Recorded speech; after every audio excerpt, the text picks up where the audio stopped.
Meus irmãos, a paz do Senhor Jesus. Amém? Aproveitando que nós estamos em pé, abra sua Bíblia comigo no Salmo de número 119. Salmo, livro dos Salmos.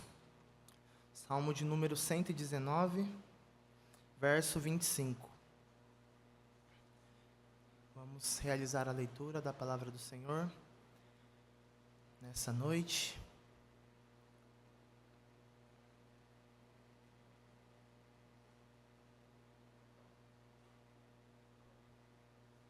Os irmãos encontraram? Amém? Diz assim a palavra do Senhor: A minha alma está apegada ao pó, vivifica-me segundo a tua palavra. Amém? Senhor nosso Deus, nosso Pai, lida foi a tua palavra nessa noite. E agora nós te pedimos, com muita humildade, com graça, com misericórdia, que o Senhor venha falar aos nossos corações nessa noite, Pai. Não existe outro motivo para estarmos aqui a não ser adorar o teu nome e ouvir a tua voz. Com humildemente, Senhor, nós queremos abrir as tuas escrituras e com esperança saber que o Senhor é poderoso para falar aos nossos corações. Assim nós oramos em nome de Jesus. Amém e amém. Pode se assentar, meus irmãos, glorificando o nome do Senhor. Salmo 119 tem 3 coisas que me chamam muito a atenção nesse salmo.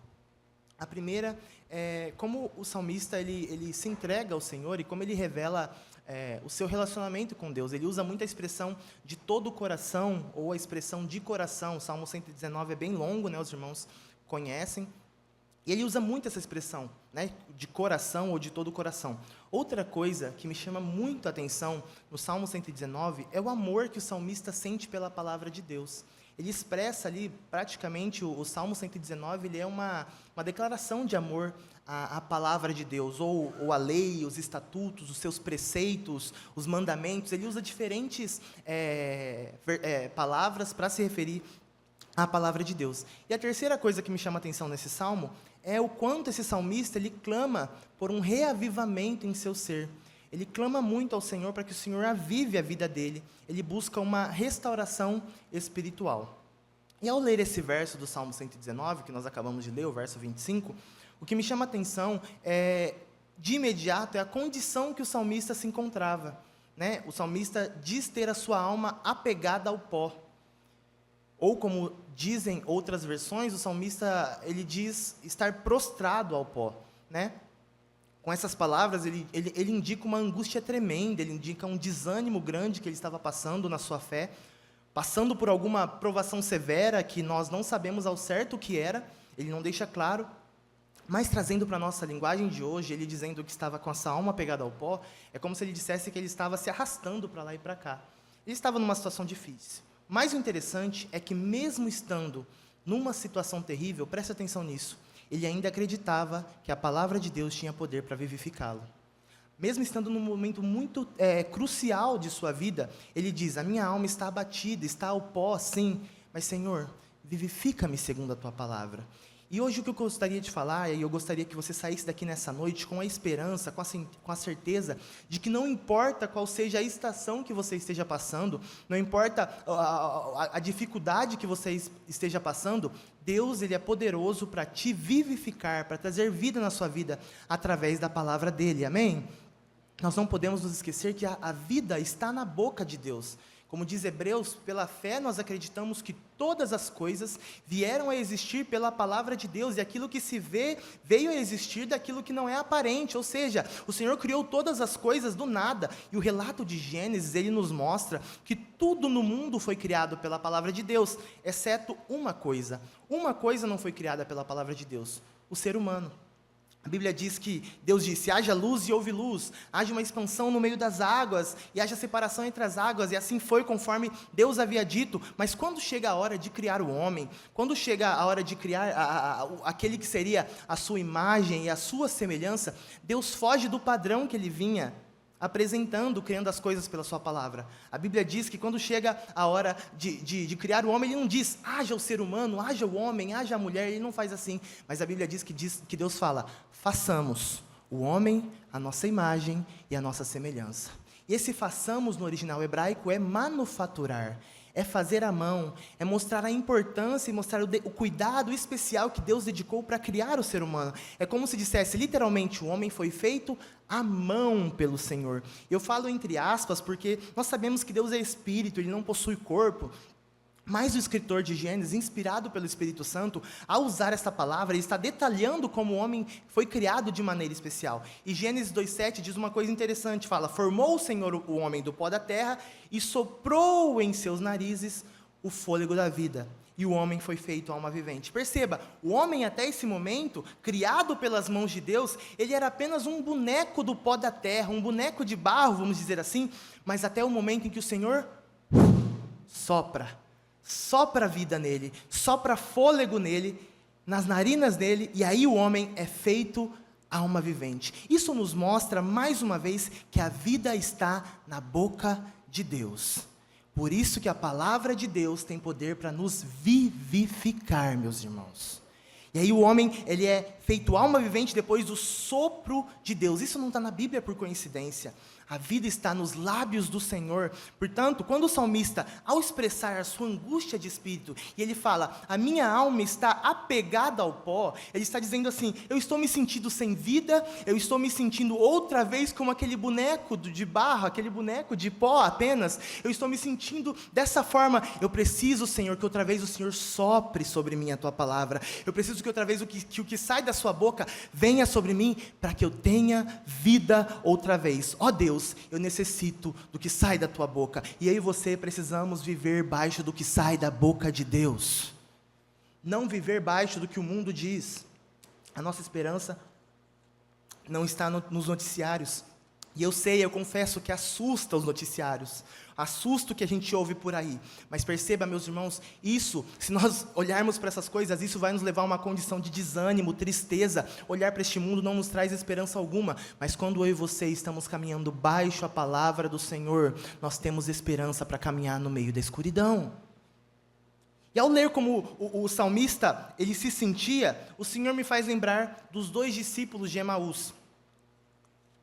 E eu gostaria que nós lêssemos os dois discípulos que estão no caminho de Emaús, que provavelmente eles estavam na mesma situação desse salmista.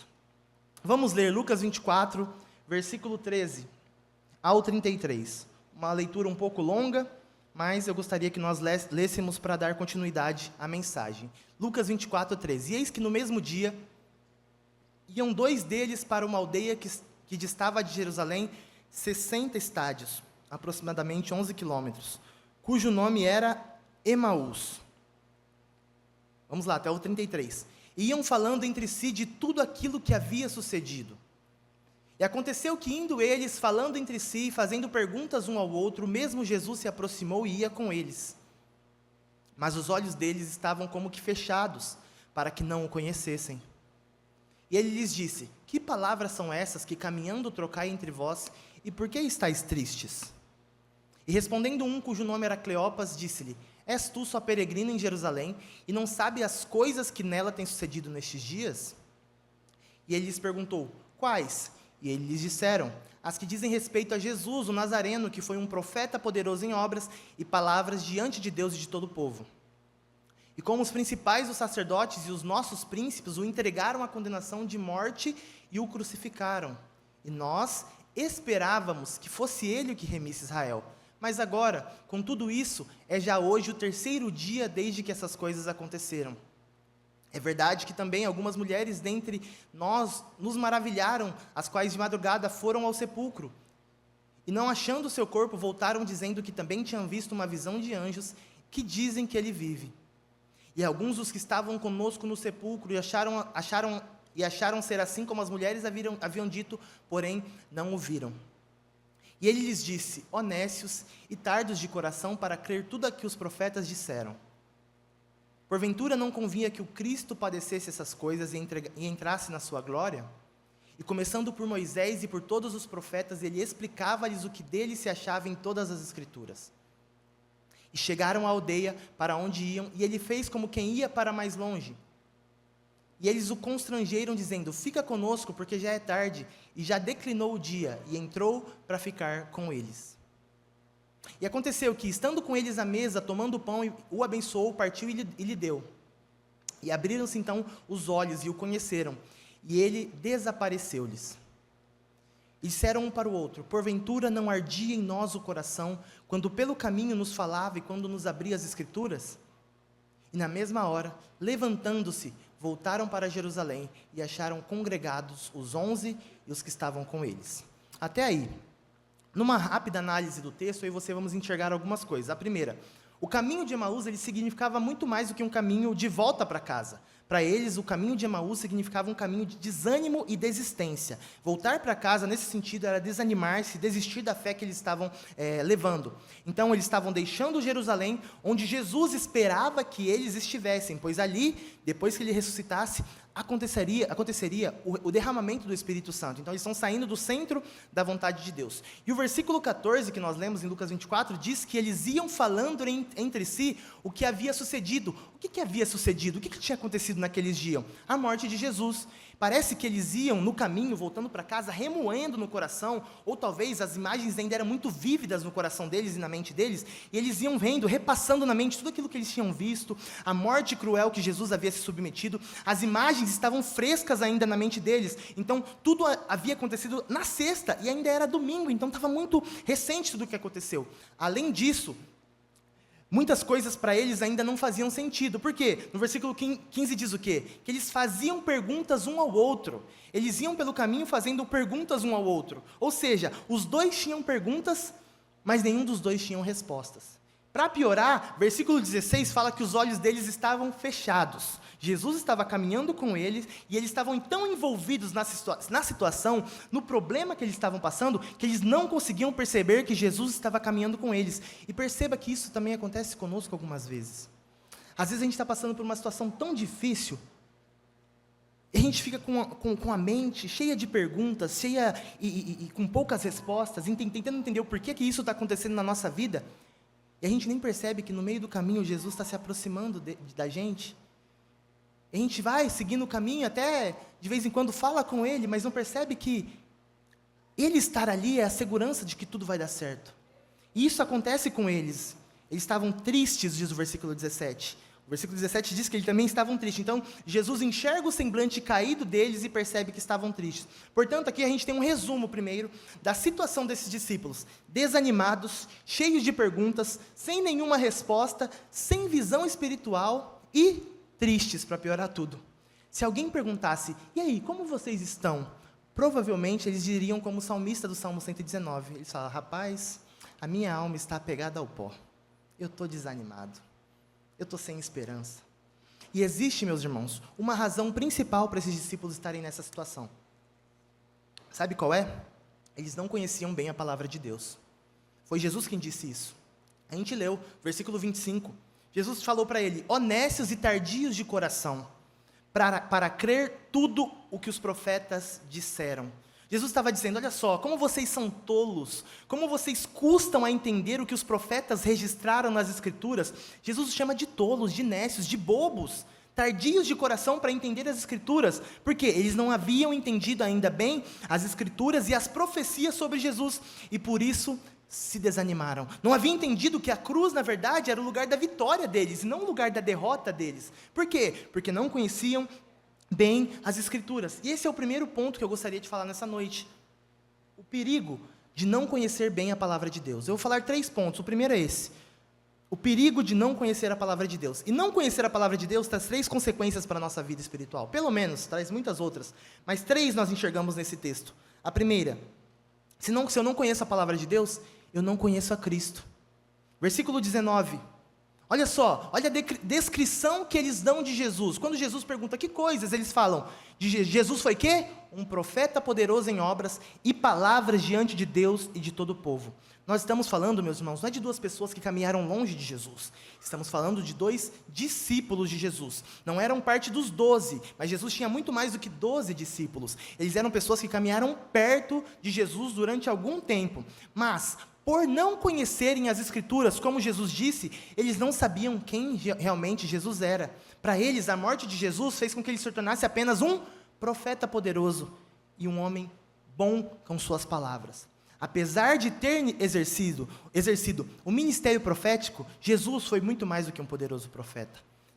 Definir a Jesus como um poderoso profeta em obras e em palavras é limitar a Jesus demais, apesar disso ser parte do seu ministério. Eles não sabiam então, meus irmãos, perceba isso, quem de fato Jesus era. E que decepção quando nós estamos caminhando com Jesus sem saber realmente quem Ele é. Que perigo! Porque a única maneira de conhecer realmente, verdadeiramente ao Senhor, não existe outra maneira de conhecer verdadeiramente a Cristo, se não for através das Escrituras Sagradas. É as Escrituras Sagradas que nos mostram quem Cristo é. E se eu e você não conhecemos a palavra de Deus, nós reduzimos a Jesus apenas aquilo que nós já vimos Ele fazer. E aí alguém vai perguntar para você, quem Jesus é para você? Como eles viram Jesus pregando e operando milagres, para eles Jesus era um profeta poderoso em obras e em palavras. Mas quando eu e você conhecemos a palavra de Deus, nós conseguimos reconhecer quem de fato Cristo é, meus irmãos, sem precisar que Ele faça nada ao nosso favor.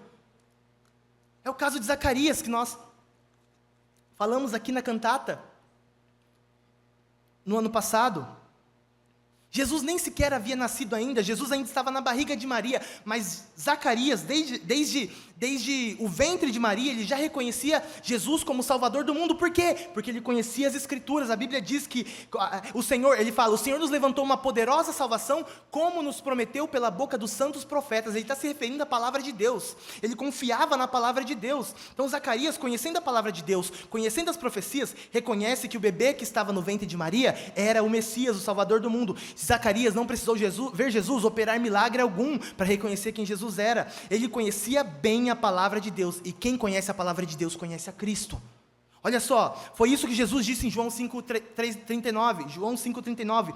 Examinem as Escrituras, examinais as Escrituras, porque vós cuidais ter nela a vida eterna, e são elas que de mim testificam. Jesus está dizendo, se você quiser conhecer a mim de verdade, vai para as Escrituras Sagradas. Jesus tinha perguntado certa vez aos seus discípulos, o que as pessoas andam dizendo sobre mim? O que as pessoas andam dizendo sobre quem eu sou? E Jesus responde, os discípulos respondem o quê? Bom, uns dizem que o Senhor é João Batista, outros dizem que é Elias, outros falam que o Senhor é Jeremias, ou um dos profetas. Perceba, essa foi a resposta deles. Para a grande maioria das pessoas, Jesus era mais um entre os profetas, mais um homem de Deus. Perceba então que os discípulos do caminho de Emaús, eles, definindo Jesus como um profeta, eles tinham se rendido ao senso comum, tinham se rendido a uma visão superficial de quem Jesus é. Mas então Jesus pergunta agora aos seus discípulos, depois de perguntar o que as pessoas dizem quem eu sou, ele fala, e vós, o que vocês dizem sobre mim? O que vocês acham quem eu sou? E é como se o mestre estava dizendo, eu entendo que os que não caminham comigo,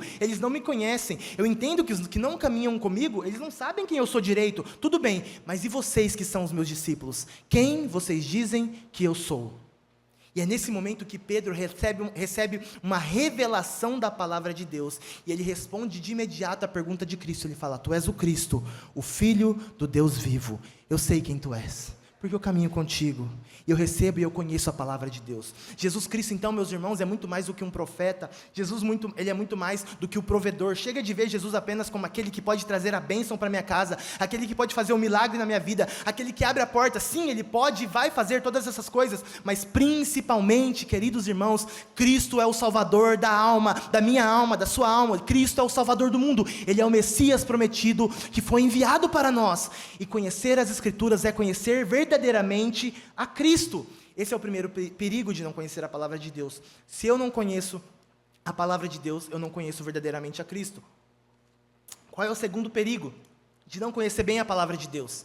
É que eu acabo criando expectativas erradas, que foi o caso dos discípulos, desses discípulos de Emaús. E nós somos bons, os seres humanos são muito bons em criar expectativas. Sim ou não? Nós criamos expectativas sobre o nosso dia, como o nosso dia vai ser, e se alguma coisa sai do nosso controle, a gente se frustra e passa o dia estressado, porque alguma coisa saiu do controle. A gente cria expectativa a respeito das pessoas, se a pessoa vai me tratar assim, o meu relacionamento com ela vai ser assim, a gente cria expectativa em tudo. E também criamos expectativas acerca de Deus, e do que Ele irá fazer na nossa vida. E não há problema nenhum em colocar suas expectativas no Senhor, pelo contrário, você deve fazer isso, você deve confiar e colocar as suas expectativas plenamente no Senhor.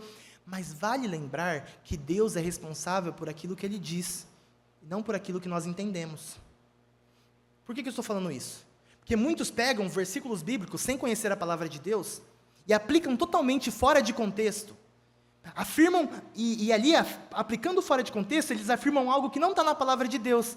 E aí, meus irmãos, as coisas não vão sair sempre como queremos ou esperamos, simplesmente porque nós lemos algo na Bíblia e interpretamos da maneira que era mais conveniente para a gente, e não aconteceu.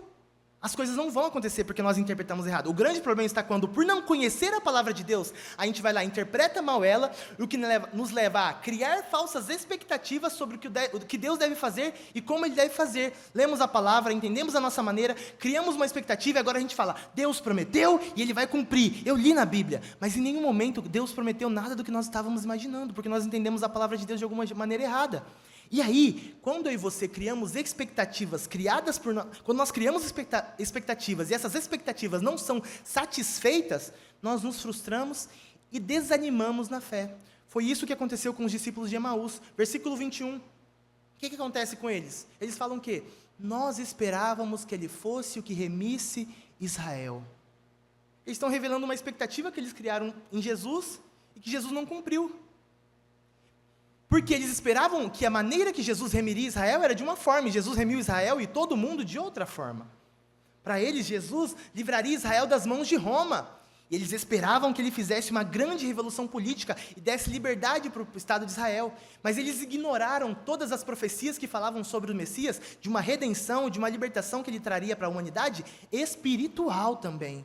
Com certeza ele será um grande governador, nós acreditamos nisso, no milênio isso vai se cumprir, Cristo irá governar sobre toda a terra, mas isso ainda não se cumpriu, mas ele já realizou a nossa redenção espiritual, e aí eles colocam essa expectativa errada em Jesus, por quê? Porque não conheciam bem o que diziam as Escrituras Sagradas, no coração deles estavam apenas a redenção de Israel, aos olhos deles, mas no coração de Deus estava a redenção do mundo todo, e para aqueles discípulos era inconcebível ver o Cristo, o Messias, o grande enviado de Deus, pendurado em um madeiro. Por quê? Porque a lei dizia, maldito todo aquele que for pendurado no madeiro.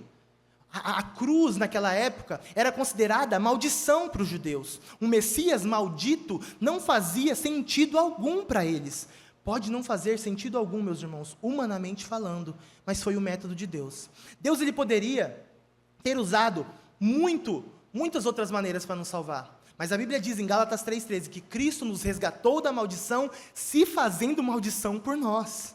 Ele se fez maldição no nosso lugar para nos tirar da maldição. Foi assim que ele salvou a humanidade. Ele poderia ter feito de qualquer jeito, porque ele é soberano. Mas foi o método que ele realizou através do seu Filho. O seu Filho foi feito maldição para nos resgatar da maldição. E esse é um princípio da vida cristã. Pode não fazer sentido, pode não atender a minha expectativa, mas se está na palavra de Deus, eu creio. Se está na palavra de Deus, eu creio. Pode não fazer sentido dar um monte de voltas para que o muro caia, mas se Deus falou, eu vou fazer. É muito mais fácil chegar lá com um monte de tiro, arma, mas Deus falou para dar voltas. Se Ele falou, não faz sentido, mas eu acredito na palavra dEle. Tem muitas coisas que na palavra de Deus não vai fazer sentido para nós, a maioria delas, humanamente falando. Mortificar minha carne, morrer para mim mesmo, carregar minha cruz, essas coisas não fazem sentido, humanamente falando. Mas se está na palavra de Deus, eu decido pela fé crer que isso é a vontade de Deus, e a vontade de Deus é perfeita, boa e agradável para mim. Para não alimentar, então, expectativas erradas, o que nós precisamos fazer, meus irmãos? Se esforçar para interpretar bem as Escrituras. Se esforçar para entender bem a palavra de Deus. Por quê? Porque quando nós compreendemos a Bíblia, nós conseguimos alinhar o nosso coração ao coração de Deus. Conseguimos alinhar a nossa vontade à vontade do Senhor. Na Bíblia está a vontade de Deus. E ali entendendo a vontade dEle, eu coloco o meu coração para viver aquilo também. E aí, quando eu entendo isso, o que Deus quer, eu quero. A maneira que Deus fizer, é a maneira que eu me agrado. E aí você, perceba isso. Nós não temos desculpa para interpretar a palavra de Deus de forma errada. Sabe por quê? Porque nós temos ao nosso lado, muito mais do que o nosso lado, nós temos dentro de nós o Espírito Santo. Tem vezes, você já se encontrou assim? Tem vezes que eu estou na minha casa e eu estou lendo a Bíblia e eu não estou entendendo nada do que eu estou lendo. Eu fico... Nesse momento é o horário de você fazer uma oração. Senhor, não estou entendendo, mas eu não quero também me apropriar de algo que não é verdade aqui. Então, me ajuda.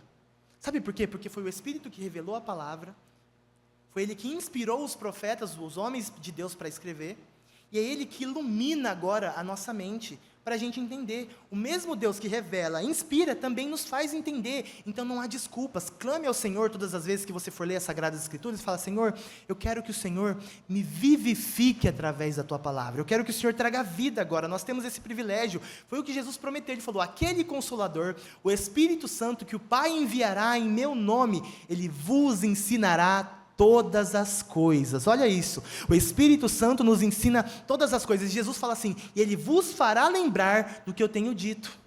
É o Espírito Santo quem opera em nós através da palavra. E a terceira coisa que é um perigo de nós não conhecermos a palavra de Deus: nós somos conduzidos à incredulidade. E aí já é o caso extremo.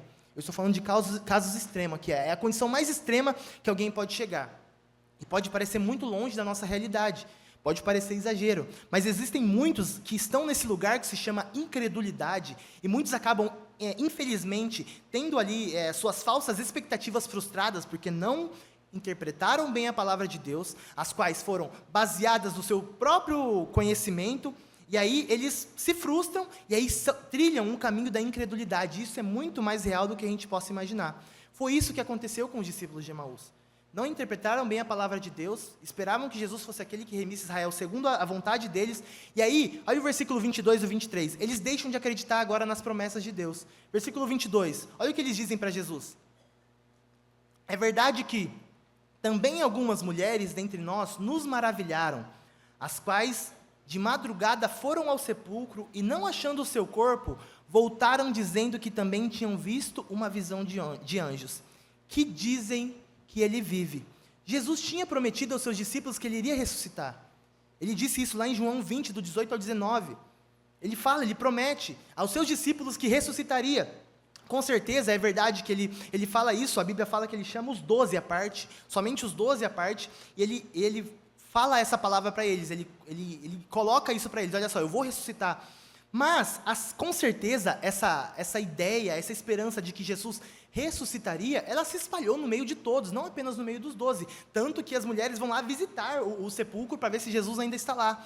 Tanto que esses discípulos de Emaús, quando Jesus morre na sexta, eles não vão embora de imediato. Eles esperam até o domingo. A gente leu aqui, eles vão embora no domingo para ir embora. Eles esperam até o domingo para ir embora.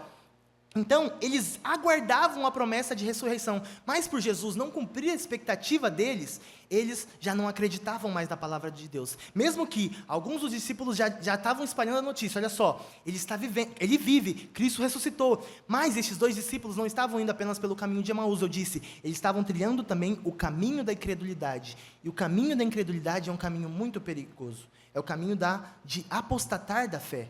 Porque eles dizem, olha só, dizem que ele vive. Eles estavam incrédulos, desacreditados. A expectativa deles não havia sido atendida, por isso, nada mais ali fazia sentido para ele. Eles falavam: dizem que ele vive, mas nós não acreditamos mais em nada. Dizem que ele vive, mas nós estamos desistindo. Dizem que ele vive, mas nós estamos voltando atrás.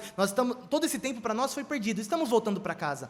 Meus irmãos, se eles tivessem compreendido bem a palavra de Deus, eles entenderiam que Jesus iria ressuscitar. Se eles tivessem fé e não tivessem interpretado mal as palavras de Cristo e as profecias de Jesus, eles teriam crido na promessa que Cristo havia feito. Mas eles estavam ainda com a imagem de Cristo pregado na mente, e eles ainda estavam com aquela cena no seu coração. E aí, pelas expectativas frustradas deles, as falsas expectativas deles não serem atendidas, eles abandonam a fé. Mas algo que nós conseguimos perceber, graças a Deus, é que o Senhor, Ele sempre age nos momentos em que talvez eu e você estamos nesse caminho de incredulidade. Veja, agora o segundo ponto. O primeiro ponto é o perigo de não conhecer bem a palavra de Deus. Agora a segunda coisa que eu gostaria de falar é que a palavra de Deus nos restaura. Por quê? Ela possui esse poder de restaurar e vivificar as nossas vidas.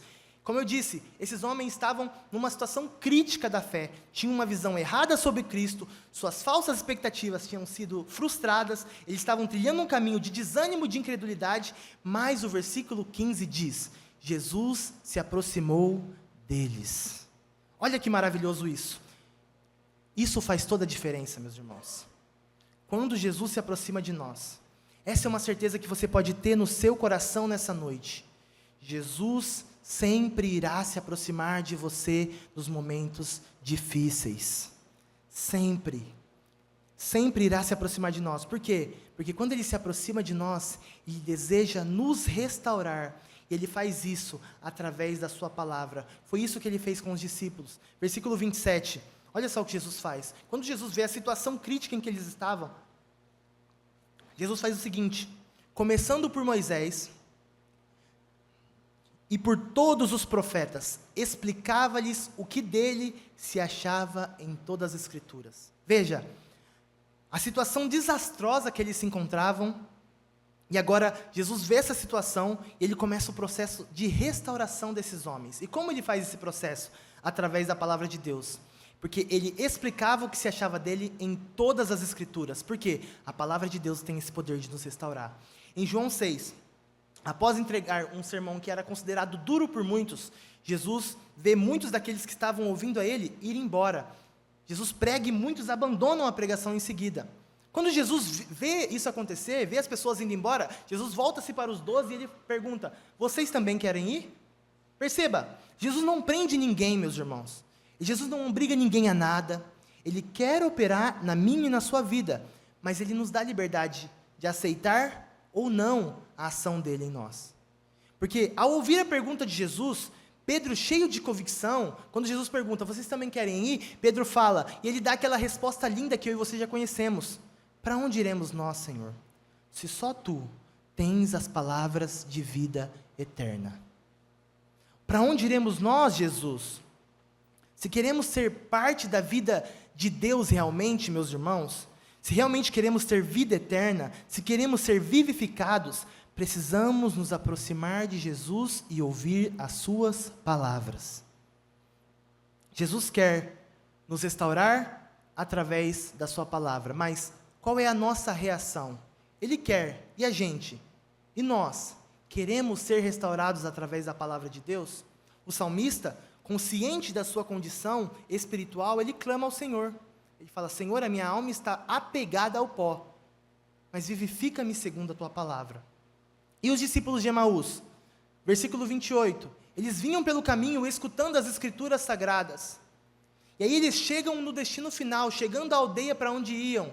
Jesus faz como quem ia para mais longe.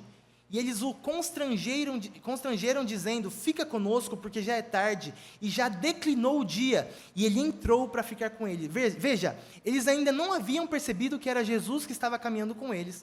Mas depois daquela linda conversa que eles tiveram durante o caminho, onde Jesus ia restaurando a fé deles, daqueles homens, através da palavra, eles constrangem a Jesus. E a Bíblia diz que o constranger ali, ele pode ser como impelir ou empregar força. É como se talvez Jesus, fazendo que ia para mais longe, eles segurassem talvez o braço de Jesus ali e falassem: não, Jesus, não vai não, fica mais um pouquinho, já está tarde. Perceba, esses homens, eles demonstram muito mais do que com palavras, eles demonstram com ações que eles queriam ser vivificados pela palavra. O Senhor começou a trabalhar neles através da palavra, e agora eles falam: Senhor, fica mais um pouco, por favor. Aqueles homens encantados com a palavra de Cristo, eles falam: fica conosco. E isso que Jesus está esperando que eu e você faça. Ele quer restaurar a minha vida, Ele quer restaurar a sua vida através da palavra dEle, mas Ele está esperando um convite da sua parte, dizendo: Senhor, fica por aqui, entra na minha casa, Senhor, vivifica-me segundo a Tua palavra.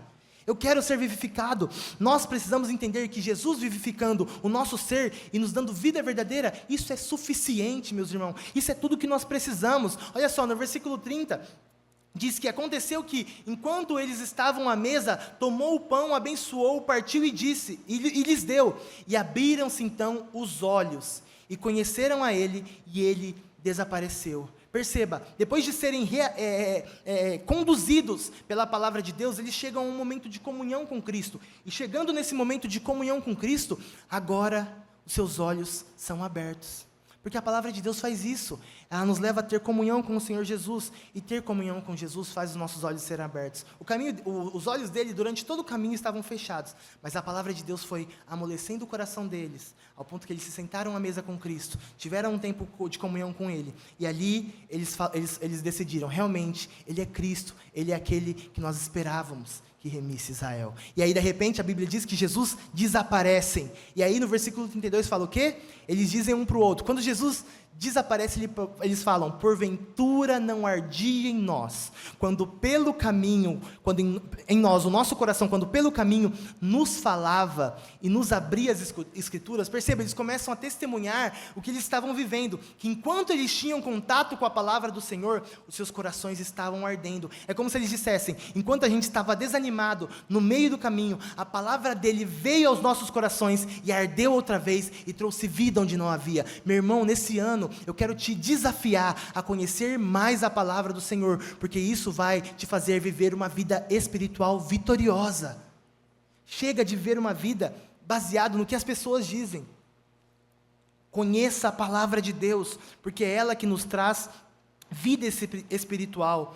Foi isso que aconteceu também com o salmista. Nós lemos aqui no Salmo 119, o verso 25, ele clamando ao Senhor por uma restauração no ser dele, ele clamando ao Senhor por uma operação de Deus na sua vida, e no verso 50, no mesmo Salmo, ele testemunha, Salmo 119, verso 50, ele fala, depois de ter pedido a ação do Senhor, ele fala, isto é a consolação na minha angústia, porque a tua palavra me vivificou. Olha isso, eu clamei o Senhor para que ele restaurasse-me através da sua palavra, e ele cumpriu, porque a palavra dele pode vivificar a minha vida. O salmista testemunha, nos momentos em que você, meu irmão, estiver desanimado como o salmista, ou se você estiver com a sua alma apegada ao pó, talvez como esses 2 discípulos, trilhando um caminho de desânimo e de incredulidade, com vontade de abandonar a sua fé, lembre-se, meu irmão e minha irmã, que a palavra de Deus tem o poder de restaurar a sua fé, vivificar o seu espírito. Se apegue ao Senhor, se apegue ao que o Senhor diz na sua Sagrada Escritura, porque é através dela que o Senhor restaura as nossas vidas. Então veja, o perigo de não conhecer a palavra de Deus nos restaura, e por último, a palavra de Deus nos conduz à vontade de Deus, porque no versículo 33 diz que na mesma hora, levantando-se, voltaram para Jerusalém, e acharam congregados os 11 e os que estavam com eles. Olha isso que interessante, a palavra diz, na mesma hora, eles não deixaram para depois, tomaram uma atitude, uma mudança, a palavra de Deus os transformou na mesma hora, se levantam, voltam para Jerusalém, voltam para onde nunca deveriam ter saído, voltam para onde Jesus queria os seus discípulos, voltam para onde era o centro da vontade de Deus. Aprenda isso, quando nós estamos no caminho errado, voltar atrás, às vezes significa progresso. Às vezes, a gente pensa que voltar atrás sempre é regresso, mas se nós estamos trilhando um caminho errado, voltar atrás é progresso. E eles voltam sem se importar com as circunstâncias, porque eles tinham acabado de falar para Jesus, Jesus, já se faz tarde, fica por aqui, o caminho é perigoso, não sai essa hora não. Mas a Bíblia não fala que eles esperam amanhecer, na mesma hora eles saem. Sem se importar com a circunstância, não colocaram desculpas para corrigir o que estava errado. Eles tinham sido vivificados pela palavra, eles tinham sido restaurados pelo Senhor, transformados pela palavra de Deus. E para os que foram vivificados pela palavra de Deus, obedecer ao Senhor, voltar para o centro da vontade dEle, não é um fardo, se torna um privilégio. Pode parecer difícil, mas é prazeroso. E eles voltam para casa sem se importar, voltam para Jerusalém sem se importar com as circunstâncias, porque eles queriam obedecer a palavra de Deus. E eu e você obedecemos a palavra de Deus através da fé. Romanos 10:17 fala de sorte que a fé vem pelo ouvir e ouvir a palavra de Deus. Perceba, a palavra de Deus, ela gera em nós algo. A palavra do Senhor, caminhar baixo a palavra do Senhor, gera fé. Todas as vezes que nós lemos as Escrituras, a nossa fé é edificada. A palavra de Deus nos faz aptos, gerando em nós fé, ela nos faz aptos para cumprir a vontade de Deus, para viver a vontade do Senhor. Por quê? Hebreus 11:6 fala, sem fé é impossível agradar a Deus. Então olha só, a palavra de Deus gera em mim fé. Essa fé me faz agradar ao Senhor e cumprir a sua vontade. E cumprir a vontade de Deus é viver uma vida transformada, viver uma vida restaurada. Sendo transformado pelo Senhor, eu estou apto para viver o que está em Romanos 12:2, a viver completamente o que é a boa, perfeita e poderosa e agradável, como você queira dizer, vontade de Deus. Tudo isso é, se eu e você temos uma transformação, uma renovação do nosso entendimento, e a renovação do nosso entendimento vem através da palavra de Deus, que gera em nós fé, que gera em nós a fé, que nos faz ser aptos para agradar ao Senhor e cumprir a sua vontade. Ou seja, o Senhor quer vivificar a minha e a sua vida através da sua palavra e nos conduzir a viver plenamente a sua vontade. Esse é o desejo de Deus, não somente para este ano, mas para toda a nossa vida. Chega, meus irmãos, de andar arrastando espiritualmente, se arrastando como se sua alma estivesse apegada ao pó. O Senhor quer te dizer nessa noite que você não precisa estar nessa situação. Hoje é uma ótima noite, se você se encontra assim, desanimado, um pouco cabisbaixo na sua fé, que você pode clamar ao Senhor: Senhor, vivifica a minha vida, e faz isso através da Tua palavra. Clame ao Senhor nessa noite, o Senhor vai te ouvir, assim como Ele ouviu o salmista, assim como Ele viu aqueles 2 discípulos no caminho de Emaús, caminhando em desânimo. Hoje é a vida espiritual nessa noite, sabe por quê? Porque a palavra de Deus foi pregada, e o Espírito de Deus opera através da sua palavra. Se você crê nisso, se você crê que você pode receber vida espiritual nessa noite, você pode clamar, e Deus vai restaurar e reavivar a sua vida. Feche seus olhos aí onde você está.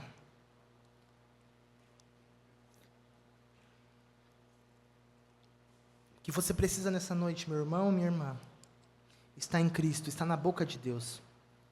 Ele está ao seu lado no caminho, Ele está falando ao seu coração. Por que você não faz hoje como os discípulos de Emaús e convida Ele para entrar? Convide Ele para entrar em sua casa, convide Ele para entrar em sua vida, convide Ele para entrar em seus negócios, convide Ele para acompanhar no caminho que você está. E eu tenho certeza que Ele irá vivificar a sua vida através da sua palavra. Ouça o Senhor falar diretamente ao seu coração nesse momento, através do Espírito Santo. Ouça Deus agora ministrar diretamente, pessoalmente com você, aí no lugar onde você está. A palavra de Deus é pregada de forma geral à igreja, de forma ao corpo de Cristo. Mas neste momento que nós temos de reflexão, é neste momento que o Espírito Santo agora aplica ela de maneira pessoal a cada uma de nossas vidas. É nesse momento que agora o Senhor faz que a palavra salte em nossos corações e agora começa a arder no nosso coração.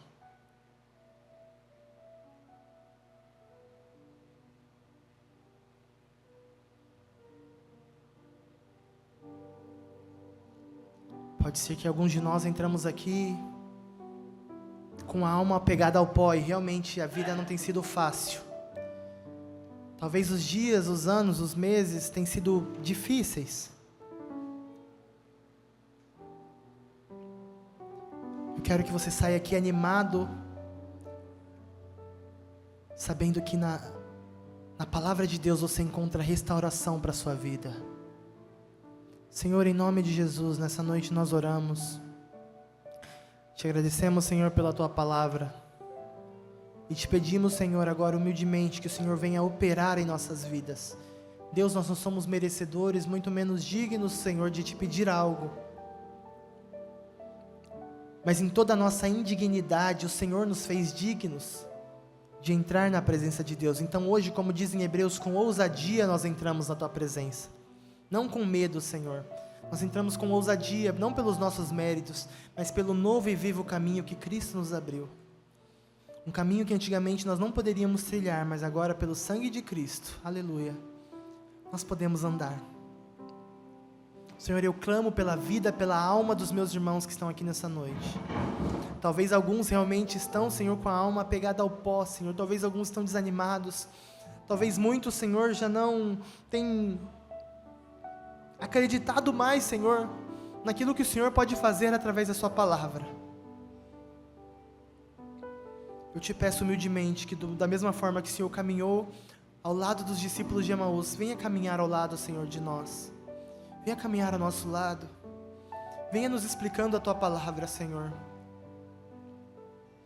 E que nós possamos, Senhor, ao final de todas as coisas dizer: porventura não ardia em nós o nosso coração quando pelo caminho Ele nos explicava as Escrituras. As Escrituras sagradas são que testificam de Ti, Senhor. Por isso, se eu quero Te conhecer, eu preciso prescrutar, Senhor, eu preciso procurar, Senhor, na Tua palavra.